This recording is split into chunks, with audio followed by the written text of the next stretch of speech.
আল্লাহর ভয় অন্তরের মধ্যে নিয়ে আসরে যুবক,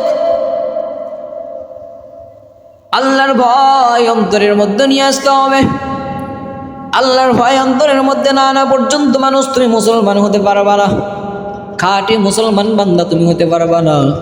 আর খাঁটি একজন মুসলমান বান্দা না হইয়া যদি কবরের মধ্যে আসিয়া যাও, আল্লাহর পয়গম্বরের জবানের বাণী অনুযায়ী তোমার কবরটা জান্নাতের বাগান হবে না, তোমার কবরটা হয়ে যাবে তো, ঠিক কিনা? আল্লাহর তাকওয়া ভয় কেমন করে অন্তরের মধ্যে নিয়ে আসতে হবে, কেমন ভয় আল্লাহ তাআলার জন্য করতে হবে, এইটা কেমন ভাবে শিখতে হবে, বড় আল্লাহ ওয়ালাদের কাছ থেকে জানতে হবে। হাক্কানি উলামায়ে কিরামদের সংস্পর্শে থেকে এটা জানা লাগবে। এমনি এমনি এটা অর্জন হবে না। কোন মানুষ যদি ইঞ্জিনিয়ার শিখতে চায়, ইঞ্জিনিয়ারিং পড়লেই শুধু হবে না, তাকে ইঞ্জিনিয়ারের পিছনে কিছু সময় ব্যয় করা লাগবে। কোনো মানুষ যদি ডক্টর হতে চায়, শুধু পড়ালেখা করলেই হবে না, তাকে ডাক্তারের সঙ্গে কিছু সময় ব্যয় করতে হবে। কোনো মানুষ যদি মিস্ত্রি শিখতে চায়, রাজমিস্ত্রির কাজ শিখতে চায়, এইটা শুধু সে করলেই হবে না, বরং তার একজন হেড মিস্ত্রির সঙ্গে কিছু সময় লাগানো লাগবে। কোনো মানুষ যদি ড্রাইভারের কাজ শিখতে চায়, তার ড্রাইভারের ট্রেনিং দিলেই শুধু হবে না, তার একজন যোগ্যতা সম্পন্ন একজন ড্রাইভারের পিছনে তার সময় দেওয়া লাগবে। এরপর ওই ব্যক্তিটাও এক সময় সে পরিপূর্ণ দক্ষতায় পৌঁছে যাবে, ঠিক কিনা? তাকওয়া অর্জন করার জন্য শুধু কোরআন হাদিস পড়লেই হবে না রে যুবক। একজন হক্কানি উলামায়ে কেরাম আল্লাহ ওয়ালাদের সঙ্গে সংস্পর্শে থাকতে হবে, তাদের পিছনে তোমার সময় লাগানো লাগবে।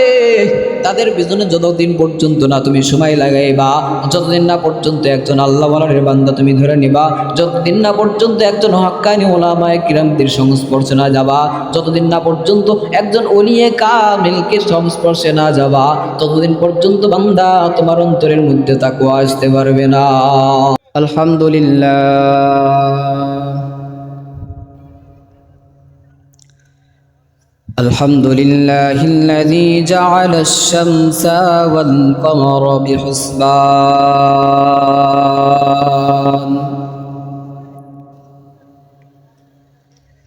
والنجم والشجر يسجدان وفضل زمانا على زمان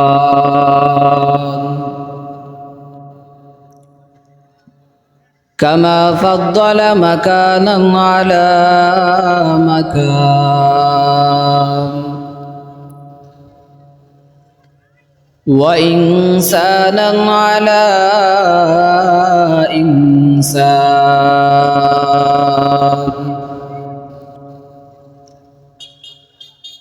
نشهد أن لا إله إلا الله وحده لا شريك له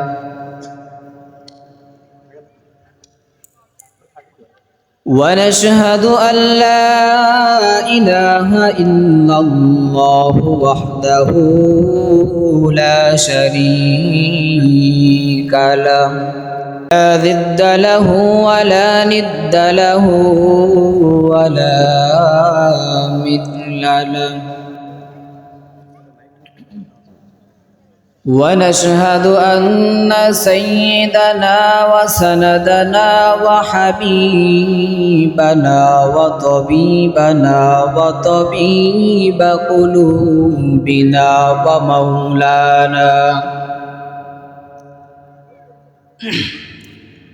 ومولانا محمدا عبده ورسوله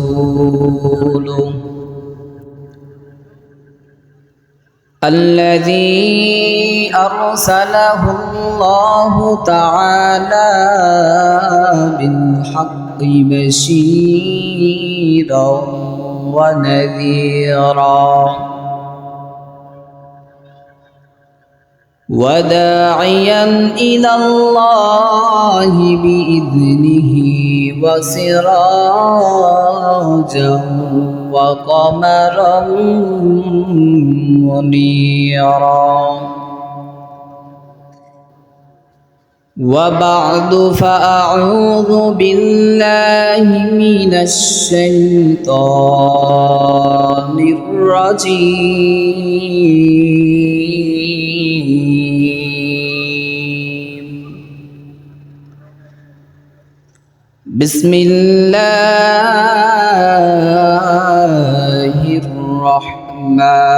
الرحمن الرحيم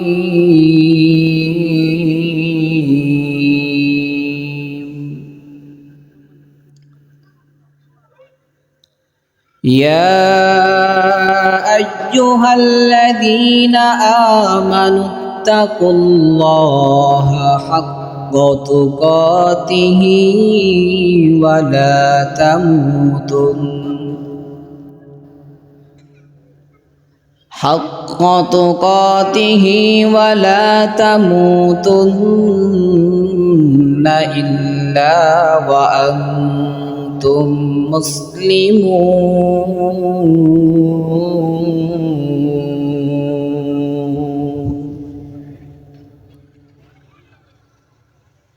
وقال رسول الله صلى الله عليه وسلم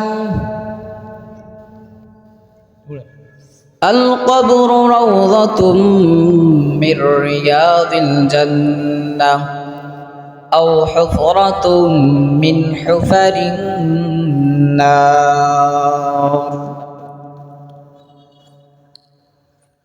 أو كما قال النبي عليه الصلاة والسلام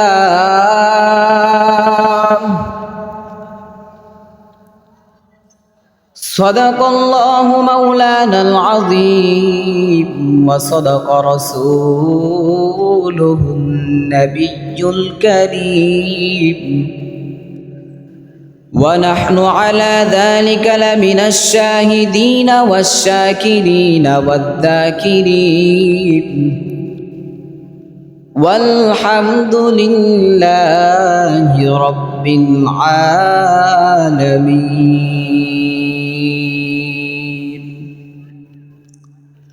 رب زدني علما رب زدني علما رب اشرح لي صدري ويسر لي أمري واحلل عقدة من لساني يفقه قولي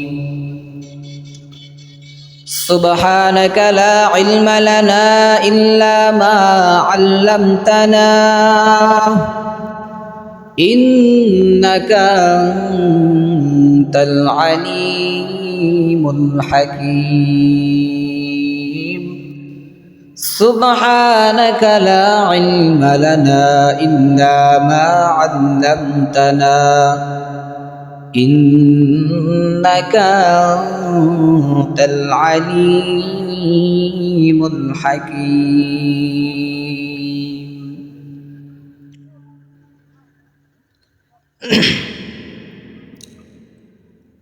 मैं दूर हो मजबूर हो ऐ सैयद आलम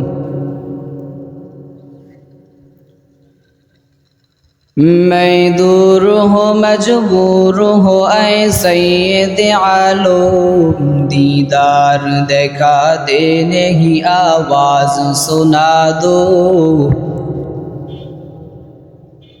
दीदार देखा दे नहीं आवाज सुना दो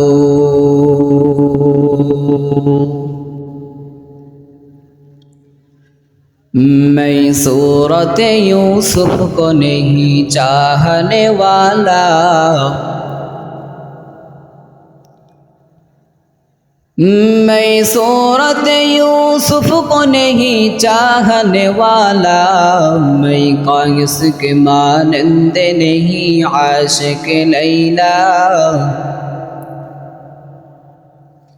मैं कायस के मानंद नहीं आशिक लैला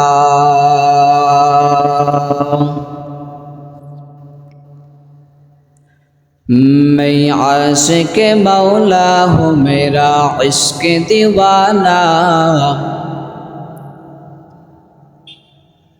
मैं आशिक मौला हूँ मेरा इश्क दीवाना, ये जुमला जहाँ जिसके तजल्ली से उजाला, ये जुमला जहाँ जिसके तजल्ली से उजाला। या अय्युहल्लज़ीना आमनुत्तकुल्लाह हक़्क़ तुक़ातिही वला तमूतुन्ना इल्ला व अंतुम मुस्लिमून।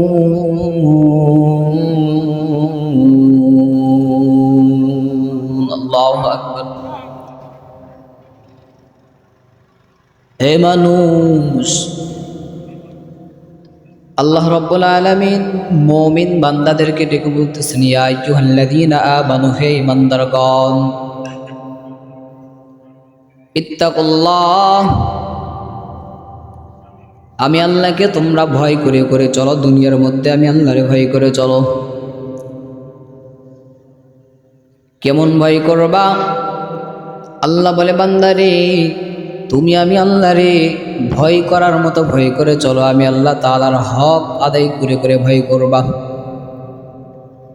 ওয়ালা তামুতুন্না ইল্লা ওয়া আনতুম মুসলিমুন, তোমরা দুনিয়ার মধ্যে থেকে খাঁটি মুসলমান মুমিন ব্যক্তি না হওয়া পর্যন্ত বিদায় গ্রহণ করো না, মৃত্যুবরণ তোমরা করিও না। এটা হলো আয়াতের তরজমা।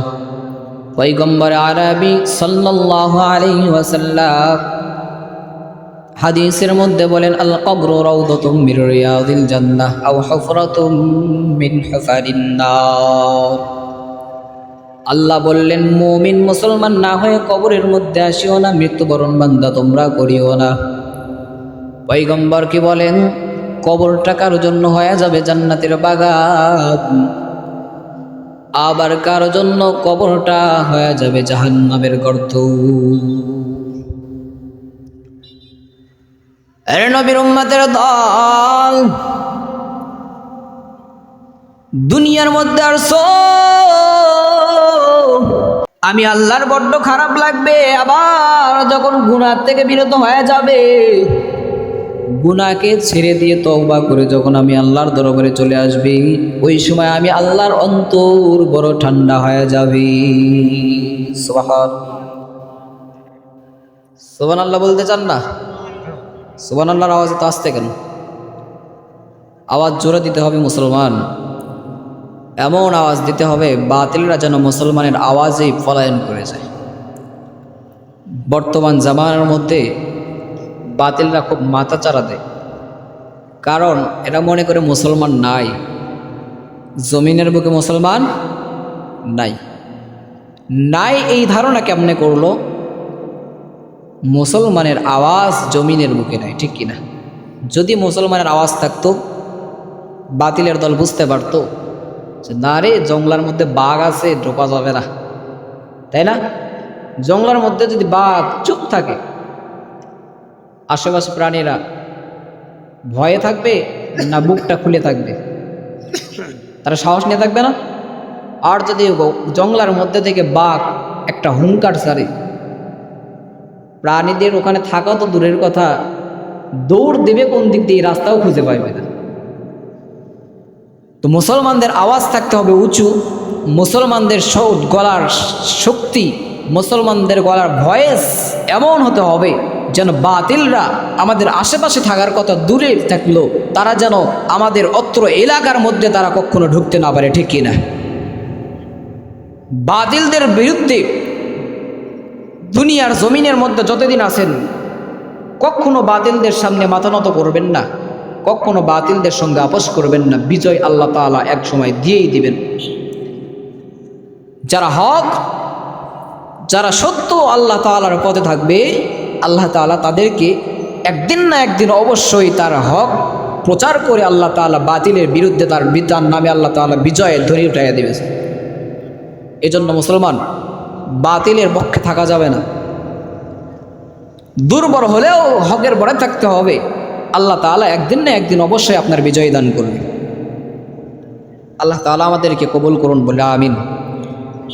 এজন্য মুসলমানদের আওয়াজ সুবহানাল্লাহর আওয়াজ, আলহামদুলিল্লাহ, আল্লাহু আকবারের ধ্বনি সবসময় উঁচু থাকবে ইনশাআল্লাহ। বন্ধুগণ আমার, আল্লাহ তাআলা বলে, মানুষ তোমরা দুনিয়ার বুকে যত গুনাহ করছো, তুমি মানুষ তোমার গুনাহ আমি আল্লাহ তাআলার রহমতের থেকে কখনো বেশি হতে পারে না।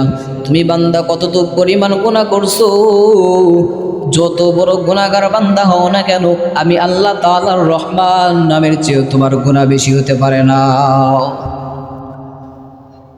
মুসলমান আমার বন্ধুগণ, আল্লাহ তাআলা বলেন, ইয়া আইয়ুহাল্লাযীনা আমানুত্তাকুল্লাহা হাক্কা তুকাতিহ, হে ইমানদারগণ, আমি আল্লাহকে তোমরা ভয় করে করে চলো, হক আদায় করে ভয় করবা।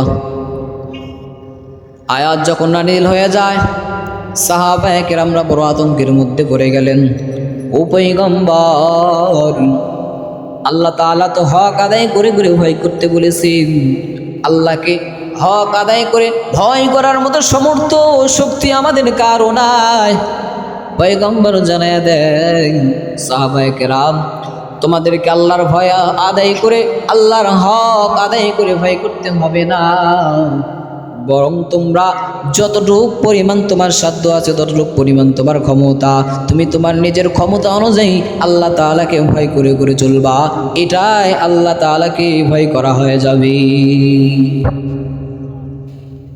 আল্লাহর ভয় অন্তরের মধ্যে নিয়ে আসরে যুবক, আল্লাহর ভয় অন্তরের মধ্যে নিয়ে আসতে হবে। আল্লাহর ভয় অন্তরের মধ্যে না আনা পর্যন্ত মানুষ তুমি মুসলমান হতে পারবা না, খাঁটি মুসলমান বান্দা তুমি হতে পারবা না।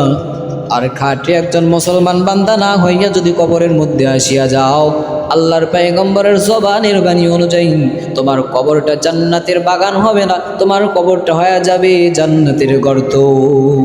ঠিক কিনা? আল্লাহর তাকওয়া ভয় কেমন করে অন্তরের মধ্যে নিয়ে আসতে হবে, কেমন ভয় আল্লাহ তাআলার জন্য করতে হবে, এইটা কেমন ভাবে শিখতে হবে, বড় আল্লাহ ওয়ালাদের কাছ থেকে জানতে হবে। হাক্কানি উলামায়ে কিরামদের সংস্পর্শে থেকে এটা জানা লাগবে। এমনি এমনি এটা অর্জন হবে না। কোনো মানুষ যদি ইঞ্জিনিয়ার শিখতে চায়, ইঞ্জিনিয়ারিং পড়লেই শুধু হবে না, তাকে ইঞ্জিনিয়ারের পিছনে কিছু সময় ব্যয় করা লাগবে। কোনো মানুষ যদি ডক্টর হতে চায়, শুধু পড়ালেখা করলেই হবে না, তাকে ডাক্তারের সঙ্গে কিছু সময় ব্যয় করতে হবে। কোনো মানুষ যদি মিস্ত্রি শিখতে চায়, রাজমিস্ত্রির কাজ শিখতে চায়, এইটা শুধু সে করলেই হবে না, বরং তার একজন হেড মিস্ত্রির সঙ্গে কিছু সময় লাগানো লাগবে। কোনো মানুষ যদি ড্রাইভারিং কাজ শিখতে চায়, তার ড্রাইভারের ট্রেনিং দিলেই শুধু হবে না, তার একজন যোগ্যতা সম্পন্ন একজন ড্রাইভারের পিছনে তার সময় দেওয়া লাগবে। এরপর ওই ব্যক্তিটাও এক সময় সে পরিপূর্ণ দক্ষতায় পৌঁছে যাবে। ঠিক কিনা?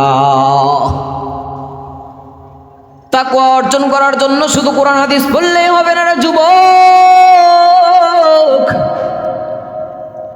একজন হক্কানি উলামায়ে কেরাম আল্লাহ ওয়ালাদের সঙ্গে সংস্পর্শে থাকতে হবে,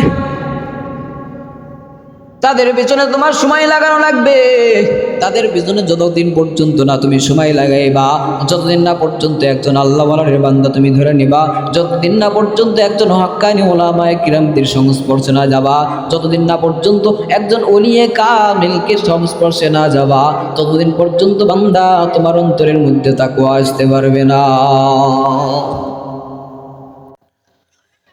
তাকওয়া অবলম্বনের জন্য একটা মাধ্যম ধরতে হবে। আল্লাহ রাব্বুল আলামিনের ভয় তাকওয়া তখনই আপনার অন্তরের মধ্যে আসবে, আর ওই সময় বান্দা তুমি একজন পরিপূর্ণ মুত্তাকি হয়ে যাবা। আর যখন পরিপূর্ণ মুসলমান মুত্তাকি বান্দা হয়ে যাবা, এরপর মৃত্যুবরণ করার পর আল্লাহর পয়গম্বরের জবানের বাণী অনুযায়ী বান্দা তোমার কবরটা জাহান্নামের গর্ত হবে না, বরং আল্লাহ তাআলার মেহেরবানিতে তোমার কবরটা আল্লাহ তাআলা জান্নাতের বাগান বানায়া দিবে।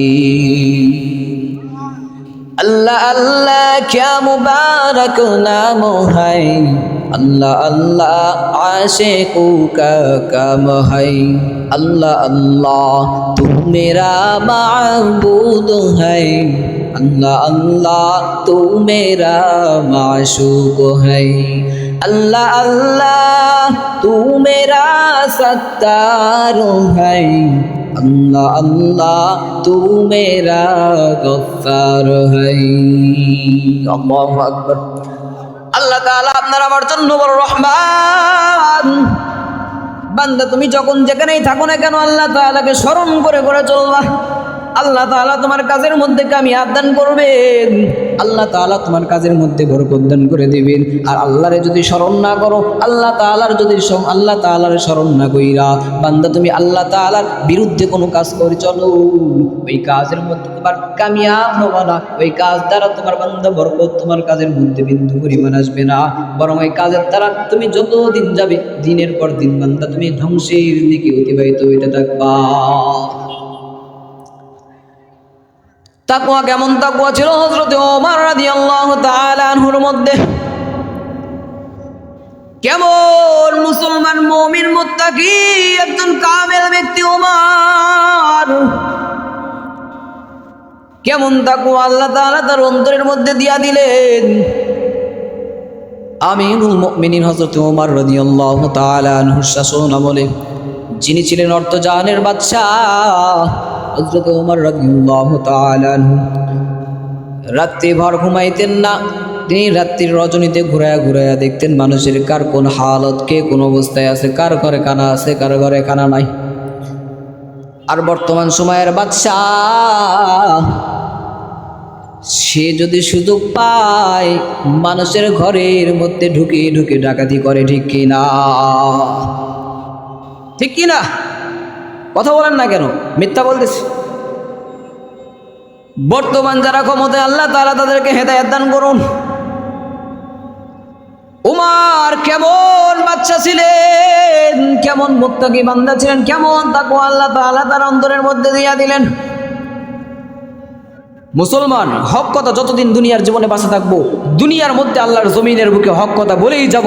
এতে করে যদি জেলও হয় মুসলমান কখনো ভয় করে না, জেলের ভয় করে না। মুসলমান কখনো মৃত্যুর ভয় করে না। যতদিন পর্যন্ত দুনিয়ার জমিনে জীবিত থাকবে মুসলমান হক কথা বলে আসছে, বলতেছে, ভবিষ্যতেও যতদিন বাঁচবে দুনিয়ার বুকে এই জমিনের বুকে আল্লাহ তাআলার হকের কথা মুসলমান বলে যাবে, কারো কোনোদিন ভয় করবে না মুসলমান, ঠিক কিনা?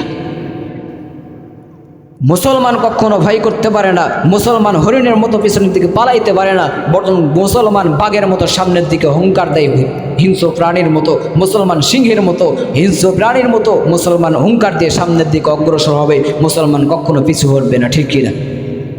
হক কথা দুনিয়ার জীবনে যতদিন থাকবেন বলবেন, কোনো মৃত্যুর ভয় করবেন না। মৃত্যুর ভয় মুসলমান করে না।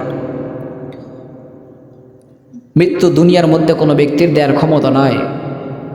ومكروا ومكر الله والله خير الماكرين।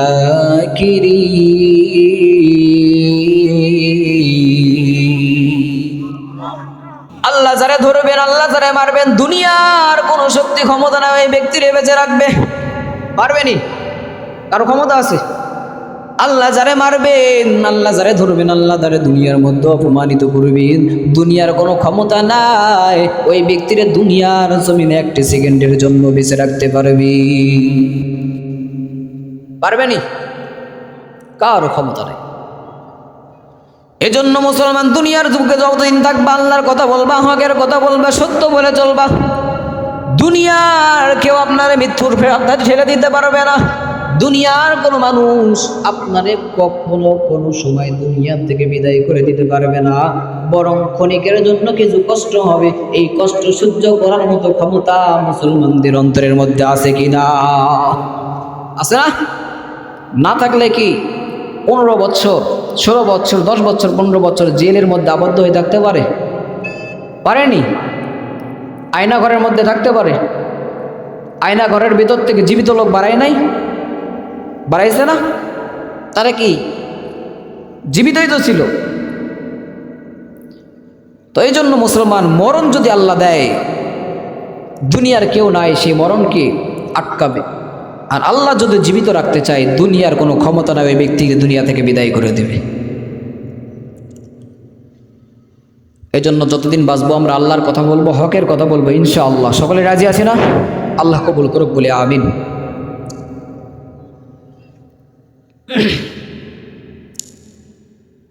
আল্লাহ রাব্বুল আলামিন কেমন তাকওয়া ভয় দান করেছিলেন ওমরের মধ্যে। ওমর রাদিয়াল্লাহু তাআলা আনহু জমিনের বুকে যখন চলতেন মানুষদের খবর নিয়ে নিয়ে চলতেন।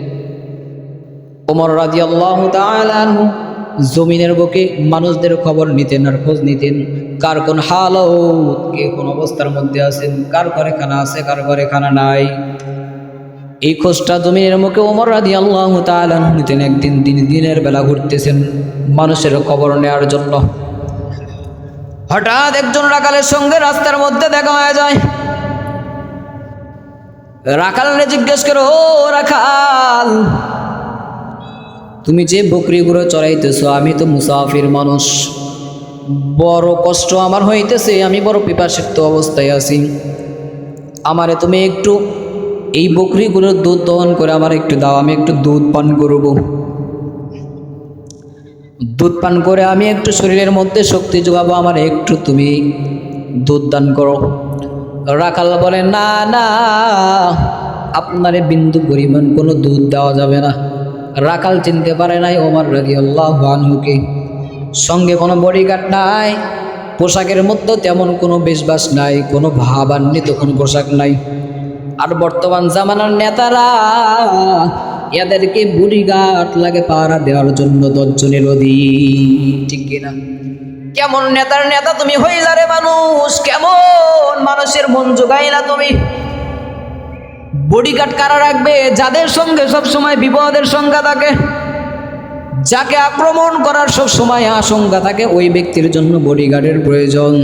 তুমি কেমন মানুষের মন জোগাইলা, কেমন মানুষের মনের তুমি মানুষের সন্তুষ্ট অর্জন করলা যে তুমি যেখানেই যাও না কেন তোমার সঙ্গে 10 জনের অধিক বডিগার্ড লাগে রাখি। তোমার চেয়ে বড় নেতা ছিলেন হযরতে ওমর রাদিয়াল্লাহু আনহু। তোমার চেয়ে বড় এলাকা শাসন করতেন ওমর, কিন্তু সঙ্গে কোনো বডিগার্ড নাই, সঙ্গে কোনো লোক নাই, সঙ্গে কোনো মানুষ নাই, তার শরীরের মধ্যেও তেমন পোশাক নাই। রাখাল দেখে চিনতে পারে না যে এইটা আমাদের খলিফাতুল মুসলিমিন হযরত ওমর। অথচ তিনি অর্ধজাহান রাজত্ব করতেন, অর্ধজাহান তিনি শাসন করতেন। কেমন তাকওয়া তার অন্তরের মধ্যে আল্লাহ দিয়া দিলেন। ওমর রাদিয়াল্লাহু আনহু বলে, বান্দারে তুমি আমারে একটু দুধ দহন করে দাও, আমি একটু দুধ পান করি। বলে, না না, আপনারে দুধ দেওয়া যাবে না, আপনারে দুধ দিতে পারবো না, কারণ এই বকরির মালিক আমি রাখাল না, এই বকরির মালিক একজন আছেন, সে হলো আমার মালিক। তার বকরি আমি তারে জিজ্ঞাসা না করা পর্যন্ত, তার অনুমতি ছাড়া আপনি আপনারে দুধ দিতে পারবো না, আমি আপনারে দুধ দিতে পারি না। বলে, ঠিক আছে দুধ দিবা না, ঠিক আছে, কিন্তু একটা বকরি তুমি আমার কাছে তুমি বিক্রি করে দাও। এই বকরিটা ক্রয় করে আমার দুধ পান করা হয়ে যাবে, আর তোমার পকেটের মধ্যে কিছু টাকাও ঢুকবে। বলে, না না, এই বকরি আমি মালিকের অনুমতি ছাড়া বিক্রি করতে পারবো না, কারণ এই বকরির মালিক আমি রাখাল না। এই বকরির মালিক একজন আছে, তারে বলার পরে জিজ্ঞাসা করার পর আপনারে দিতে হবে, তাছাড়া আমি বকরি দিতে পারবো না। বলে, কেন? এখানে তো তোমার বকরির মালিক তো নাই, এখানে তেমন কোনো মানুষও নাই যিনি দেখবেন। আপনি আর আমি যদিও আছি, আমার মালিক এখানে উপস্থিত নাই, কিন্তু আমার মালিকের চেয়েও একজন বড় মালিক, যিনি আমাদের সর্বক্ষণ দেখতেছেন, যিনি সব সময় আমাদের দেখেন, তিনি সব সময় দেখতেছেন, তিনি এখানেও আমাদেরকে দেখতেছেন। চিল্লায়া বলেন তার নাম। قدرے قدرت داری بر کمال انت ربی انت حسبی ذو الجلال تو ہی قادر جلیل اللہ جہادار بہر حال تو ہی میرا نگہدار। সর্বক্ষণ দেখেন কে? সর্ব অবস্থায় আল্লাহ তাআলা আমাদেরকে দেখতেছেন। অথচ কতগুলো মানুষ আছে না আল্লাহকে বিশ্বাসই করতে চায় না, বলে আল্লাহরে মানি না, আল্লাহ বলতে কিচ্ছু নাই। আচ্ছা মানুষ বলো দেখি, রাত্রি কেন কালো? সূর্য বলো কোথা থেকে পেল এত আলো? ফুলগুলো নানান রকম কেমন করে হয়? পাতাগুলো সবুজ বটে, ফুলের মতো নয়। ঠিক কি না? কথা বুঝতেছেন? দুধ কেন এত সাদা, মরিচ কেন ঝাল? আমগুলো পাকলে পরে কেমনে হয় তালাল? ডিমগুলো একই রকম, পার্থক্য নাই মোটে, তবে সাদা কালো বাচ্চাগুলো কেমন করে ফোটে? আমরা সবাই বাস করি এই পৃথিবীর রঙ্গে, হাতের লেখা মুখের চেহারা মেলে না কারো সঙ্গে, আরো মেলে না কলমের সই, বুড়ো আঙ্গুলের টিপ। প্রমাণ হলো একজন আল্লাহ আছেন একজন ঠিক।